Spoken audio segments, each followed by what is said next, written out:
Hello and welcome back to the channel. Today we are starting with these Art Deco pieces. Now these are bookends, and as you can see they are gazelles, antelopes. What is it your dad used to say? The speed of a startled gazelle? I've heard Billy on SAS say speed of 1,000 gazelles. Yeah, it must be an army thing. Must be an army thing, yeah. Anyway, these are, the gazelles themselves are in spelter. They do look startled. They do look a bit startled, and they're on marble bases. Very nice, heavy of course, and ideal for your books. You'd have them like that. So they line up straight down there, the horn to the side there. So quite impressive. You'd see them on Hercule Poirot's bookshelf, I think, wouldn't you? From that period, Art Deco was 1925 onwards. These are probably from the 30s. Art Deco ran from about 25 to the beginning of the Second World War. So I imagine these are going to be 1930s. Bang on that Poirot period. Really nice pieces. We have a little bit of looseness on one. They're often loose, these, on the marble bases. That one is slightly loose. That one's okay. This one, tiny little bolt in there. A little bit of play in the bottom. A little bit of play on it, yeah. But it doesn't make any difference to the purpose they are for, holding your books together. I don't think they're minimalist enough for Poirot. He likes things very minimalist, doesn't he? Very symmetrical, minimalist. I think they're quite minimalist, the startled gazelles.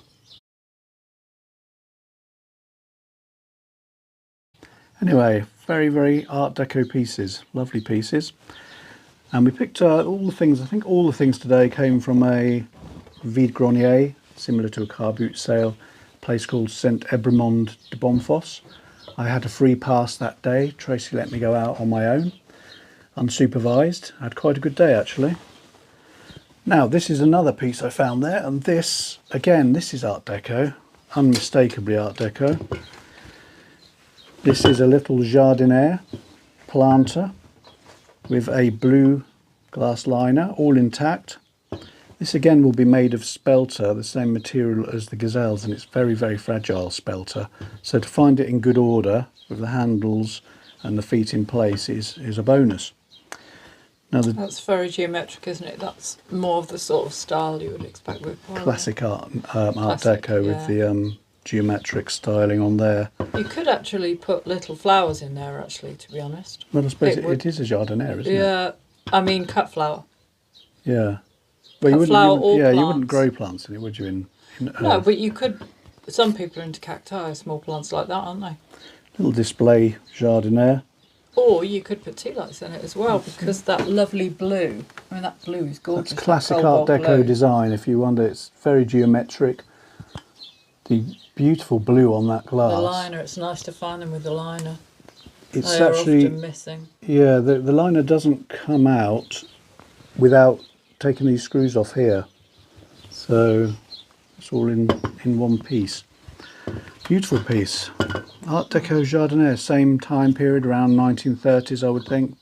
Very French, very Art Deco. Yeah, lovely. Charming. Same sale, I found this little painting. This lovely little colourful scene, that is definitely not round here. I'd say that is the south of France. Looks very Mediterranean, doesn't it? Definitely not Normandy. No, not Normandy. But these trees, I mean, you see that on the south Mediterranean coast, don't you? It's just a jolly little picture. It's nice it's signed on, it's in its frame as well. It's framed, nice. ready to go, ready to hang straight on the wall. It does have a signature down there. Come in, can you read it? No, because I've got your glasses on, not mine, but it looks like Malbaki. Yeah, I couldn't quite make it out, signature, but yeah, I found this under a table. Always when you go to these vide greniers and car boot sales, yard sales, always have a root round in the boxes underneath, because that's sometimes you find your best treasures. And there was quite a few little paintings, and this one just shone out at me really. It's the colours, I suppose. Jolly little thing. The frame's quite nice actually. So it suits it well, doesn't it? Probably original, I would think. That'd be the original frame, I think, yeah. It's on board. On board. There's actually some writing on there. I've got to do the work on that and have a look at what it says. It's probably going to say where it is. Let's have a look. I haven't had a chance to have a good look at all this stuff yet. Oh, no, that's...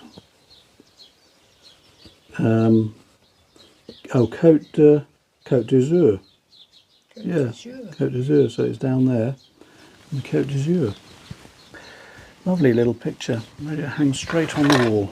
Give you a taste of the south of France. There we go. Okay, what do we have next? Now, I have got some video at the end of this video of the little car, I always call it car boot sale, Vide Grenier that I visited. And I've got a video showing all the bits I found and putting them in the back of the car. So you'll see these pictures. Now these are interesting. There's a bit of a story here because they look, for all intents and purposes, like oil paintings, but they are in fact. You getting them okay? Mm-hmm. They are in fact what's known as, I think they call them in England, oilograph. In the late 19th century, they started to produce these paintings and pictures that are actually, they're on canvas, but they're printed onto canvas. So for all intents and purposes, they look like an oil painting. So these pictures became more available to all people, really, rather than if you couldn't afford a proper oil painting. But from just a few feet away, they look like an oil painting. But there are a few clues on here to help you. One of the clues with oil paintings, as opposed to prints, is when you feel over with your fingers, there's no raised texture. You're not feeling any paint on it. It's very smooth. I mean, you could call these fakes, but not really fakes. They were made for a purpose, and you can see these are dated. These aren't fakes because they were just made for a. It's got date. It was for the middle classes rather than the upper classes because they could afford. That's right. An oil, the real thing. Gentleman has 1903, I think that is there. Yeah. It was 1905. She's got 1904. She's 1904. And another clue on these for finding whether it's actually a painted onto the canvas. If you come in here, I don't know if you'll be able to see that. If you get really close, you can see where the paper that it's printed on has come away. You can see the canvas underneath, so you can see it's not painted onto the canvas. So that's these two are a bit like posters. Yeah. Onto like canvas, printed an old, 100-year-old, 120 years. But I don't think they were made to deceive. No, I don't think they were. That's just how they did them. A lot of the modern ones today are made to deceive. Absolutely. When they pretend to look older than they are. In fact, I bought a little oil painting at our local. Cut your head off again. At our local Vide Grenier here, about a month or so ago, and I took a punt on it because I didn't have. I made a mistake of not having my eyeglass with me, and I found this little painting. I thought, that's quite nice, and I felt across it, and it had raised paint on it. So I thought, this is all right. It wasn't too much money, and the lady selling it wasn't trying to diddle me. It was what it was.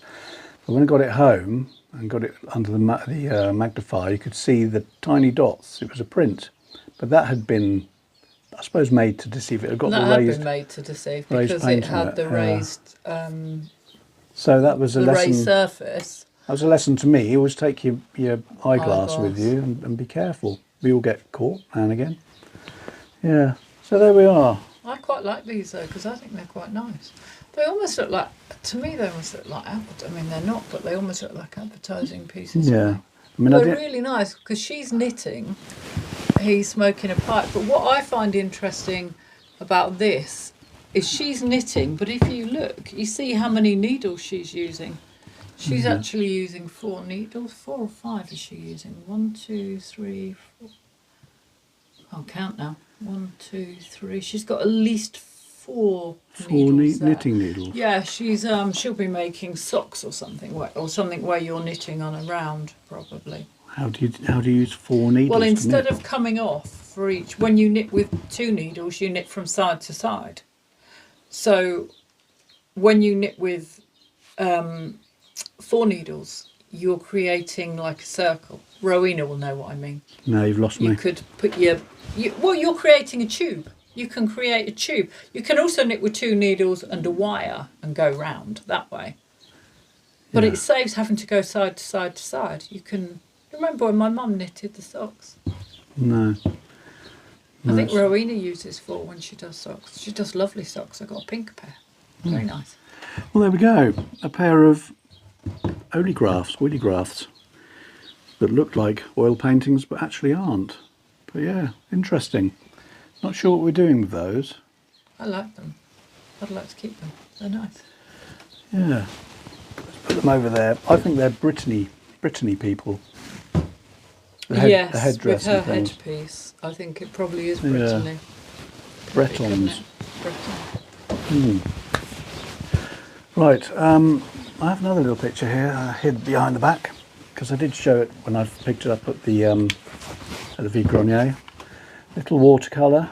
It's not little, is it? Well, Tracy always moans at me if I buy anything under glass because it becomes a headache to send, doesn't it?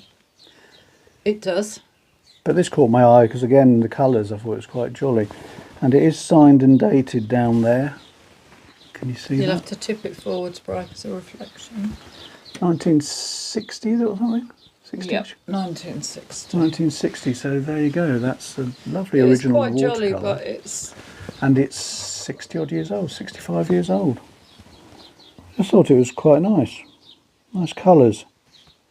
Original art, signed. Yeah, little church. Somewhere around here, I would think. There we go. Whether that goes on or not, I don't know. Because Tracy generally refuses to sell glazed paintings. It's not that they can't be packed. It is how the parcels are treated in transit. Yeah. If I'm sending within France, It's, I don't mind because I know that it will. I've seen some of those clips on things like Instagram. Yeah. In France, it Throw them off planes almost and things. guarantee it will.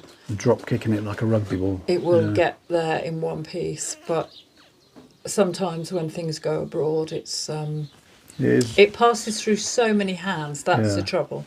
That even if it makes it all the way there, and then the guy delivering it on the day Doesn't care. just can't be bothered. Or it could, of course, be while it's in transit. It might be nothing to do with the guys delivering either end. It could just be somewhere along that line of transit. It just gets hoofed around. Yeah, it's anything glass is dodgy. Speaking of glass and dodgy, I bought Tracy a little present. Do get you some lovely presents, don't I, dear? Yeah, And this Rob- is one that I've got to clean, take apart, redo it, scrape all the what do you call that stuff in the tube? Caulk. That's like this. It's been basically the glass has been fitted in with stuff you fit in windows with. So you've got a A lot. sealant. That's the word Yeah. I'm looking for. Sealant. So you've got a lot to do with it. So I've got to scrape So it it's all the- off, strip it back. It's and the then, gift that never stops giving, Yeah, isn't it? Exactly. But look at that fabulous lantern. It is lovely. That's actually. very well Art Nouveau, arts Very and crafts, Art arts and Nouveau. crafts period. But I honed in on that when I saw it. I thought Tracy will love that. She'll love all the work on that. Yeah. But perfect out But for it is out very here. nice. Yeah, it's Gonna great hang- for out here. out Great here for the in the inn. garden. They're super for the garden. Yeah, but that shape, Yeah, the the shape's arts and very craftsy, nice. And it's a bit and nouveau-y. usually it's also got its little candle holder in the middle as well, isn't it? Where's the In door good then? Condition. There we go. It does want a bit of work. It's got a gold candle for the summer solstice. Yes, we got up for the summer solstice the other day. Tracy made me get out of bed at what ridiculous time. Well, there's was a it? bit of. Well, the thing was, I read that the start was 4:42 or something. So you woke up at 4 o'clock and said, "It is pitch black outside. Can't see anything." We'd set up a table out in the garden to sit down and watch it. Yeah, And table and I chairs. think we went out about. We that- we ended up going. We looked at the time of the sunrise, and the sunrise was going to be what was it called? 6 o'clock, somewhere around Six-ish. there.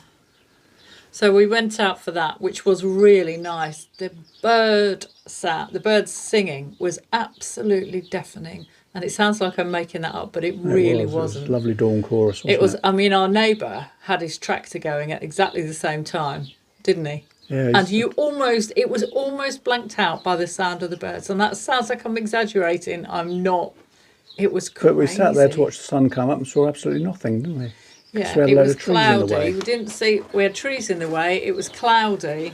So I just had to spend the rest of the day walking around like a zombie. Like a zombie. Knackered. But it was lovely at that time of the morning out there, wasn't it? It was, yeah. I wish I could do it again sometime. Gorgeous. Yeah. Always a nightmare trying to get you out of bed in the mornings. Please. It's me out doing the chickens. Doing your chickens, isn't it? Feeding the dicky birds. Sorting it all out. Well, I think that is it from our haul for this week. So hope you enjoyed our little video. Please like and subscribe if you did. And anything else to say, Tracy? Nope. No, I think that's it for now. So take care and we'll see you next time. Bye for now. Bye. Come to a brocante at a place called Saint Ebremond de Bonfosse. And I've come back out of town and parked the right way to get out because it's going to be carnage later, I think. Got my trusty trolley and off we go. Let's see what we can find today.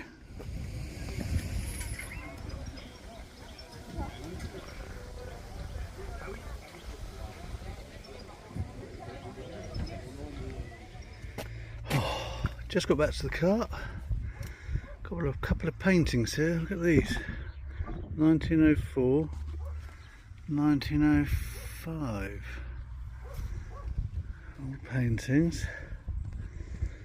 I'm trying to film with one hand here now. I should be in Tracy's good books because I just bought her a lantern. Look at that. That's got to go somewhere in the Harry Potter inn. I should be in the good books now. Surely. What else we got in the trolley? The trolley of destiny. Cannelé.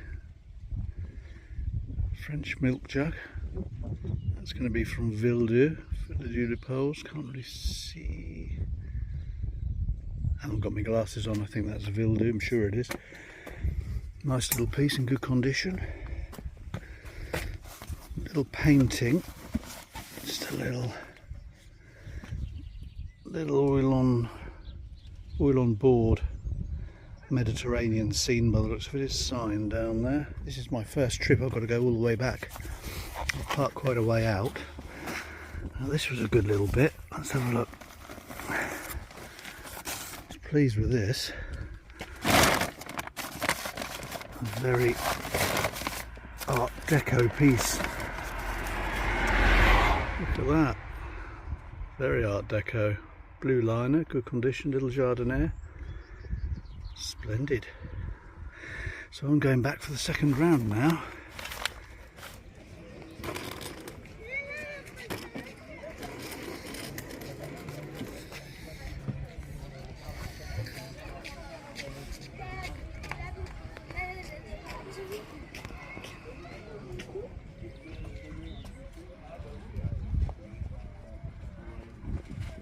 Right, the rest of my haul.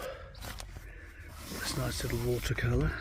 Tracy will kill me, it's under glass. Signed and dated. Quite jolly, I thought.